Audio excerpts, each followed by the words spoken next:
Muchas gracias. Bueno, muchísimas gracias por la invitación. Agradezco a los legisladores y legisladoras haber sido convocados para exponer en esta Comisión de Salud del Honorable Senado de la Nación. Me desempeño como juez penal y profesor de Derecho Penal en la Universidad de Buenos Aires y voy a intentar, desde mi especialidad, acercar una perspectiva que pueda enriquecer la discusión y servir a una toma de decisión en relación a este proyecto de ley que ya tiene media sanción en diputados. Entiendo que el debate en torno a la interrupción voluntaria del embarazo no debe ser sometido a discusiones religiosas exclusivamente morales, sino principalmente a la utilidad o no del derecho penal en la cuestión. En esto me acerco a lo que mencionó el doctor Gil Lavedra. Es muy probable que ya no solo la penalización resulte inútil, sino que además genere más perjuicios de los que dice evitar. La pregunta a responder entonces, el quid de la cuestión, es si debe seguir sometiéndose a las mujeres que atraviesan ese momento de su vida a la opción o sos madre o vas presa vos y todos los que te presten ayuda. Como muchísimos ciudadanos seguí parte de las discusiones en la Cámara de Diputados y tengo que admitir que aunque considere su deber, me provocaron cierta admiración, me impresionaron fuertemente aquellos legisladores que, partiendo de una formación religiosa estricta, comenzaron el largo periodo de debate creyendo que votarían por mantener el modelo de la prohibición, pero fueron variando de pensamiento, entendiendo, conforme ellos mismos lo explicaban de una u otra forma, que más allá de esa formación, incluso de esa pertenencia que los definía como individuos, se trata de legislar en función de criterios republicanos, de criterios de utilidad social, de respeto a los derechos de las mujeres y razones de salud pública. Creo entender que los motivos de ese cambio de opinión ya están de algún modo presentes o se vislumbran en muchos de los que todavía dicen defender el modelo que llevamos desde la sanción del Código del 21. Me refiero a esa breve pausa que sigue la pregunta: ¿en serio pensás que las mujeres que interrumpen un embarazo temprano debieran ir presas? La respuesta, cuando no es dudosa, es que no. Salvo casos extremos, pareciera que la opción de maternidad o prisión no nos convence. Y esto creo que ya es un primer paso. Paradójicamente, la ausencia de efectiva respuesta punitiva es una característica que se registra más allá de nuestro país. Es un fenómeno reconocido en todos los lugares donde rige el modelo represivo. Salvo el caso de la dictadura rumana de Ceausescu, con consecuencias desastrosas, los estados mantienen la prohibición, pero son refractarios a condenar a las mujeres que desean interrumpir su embarazo. La Corte Suprema de Portugal, por ejemplo, cuando en el año 2010 se pronunció por la constitucionalidad, señalaba el poco interés en penar de parte del Estado y resaltaba no solamente la excepcionalidad con la que se llega a la condena, sino que cuando ello ocurre la reacción social es más de malestar que de aplauso. Aunque se asumiera que se trata de una grave lesión a la vida, no se observa en la comunidad un sentimiento de radical intolerancia a sus autoras. Creo que cualquiera de los aquí presentes, si no pasó por un aborto, conoce a alguien que haya pasado por esa situación, acompañó a alguien como hermano, hermana, padre, madre, amigo, amiga, como pareja. Es altamente probable que ninguno esté de acuerdo con que a esa persona que interrumpió el embarazo se le saquen fichas dactiloscópicas, que deba concurrir a prestar declaración indagatoria o que merezca terminar en prisión. Imagino que tampoco condenarían a esos hermanos o parientes que acompañaron a las mujeres, no los condenarían como partícipes de delito. Más bien creo y reconocemos en ello una contención afectuosa. En nuestro país es bien conocida la doctrina fijada en el fallo Natividad Frías de la Cámara Nacional Criminal y Correccional de agosto del año 66, hace más de 50 años. Pensemos no solo en la distancia en el tiempo, sino que estamos hablando de un tribunal de la época de Onganía, ¿está bien? No de un tribunal con perfil revolucionario.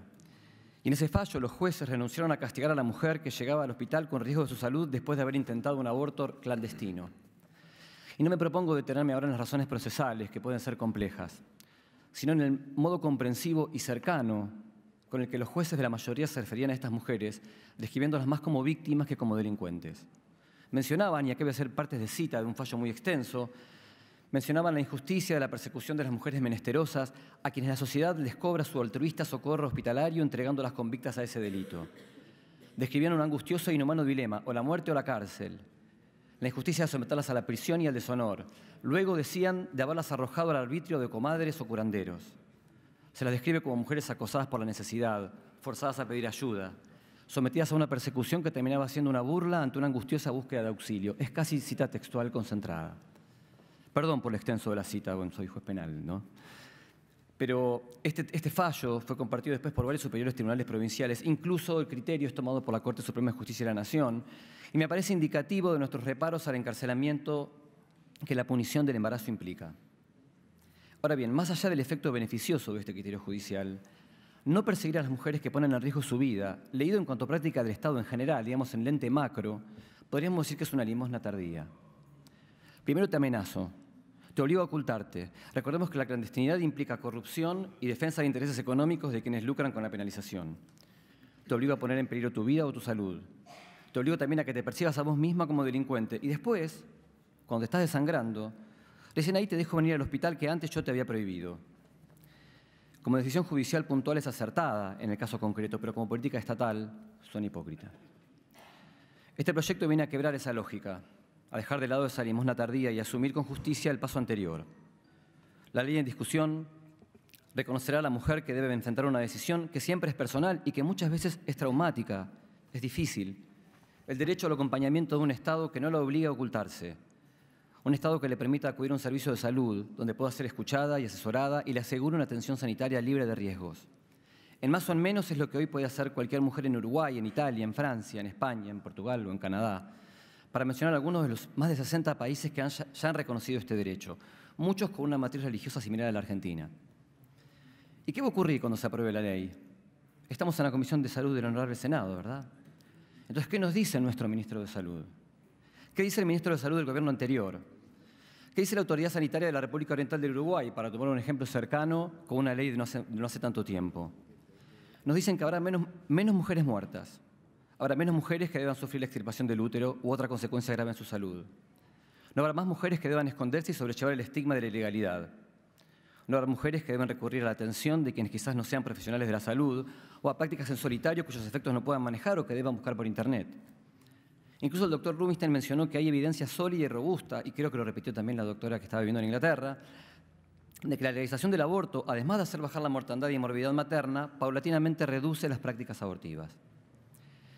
Creo que muchos de quienes todavía dudan o sienten reparos en la despenalización del aborto, de algún modo lo saben. Por eso esa pausa, antes de contestar si las mujeres que interrumpen sus embarazos deben ir presas. Por eso esa íntima concepción de que la respuesta es no, de que ese no es el camino. O sos madre, o vas presa vos y todos los que te ayuden, no es una forma adecuada de defender dos vidas. Muchas gracias. Muchas gracias, doctor. ¿Alguna pregunta? Gracias, doctor Leonardo Pitletnik. Invitamos a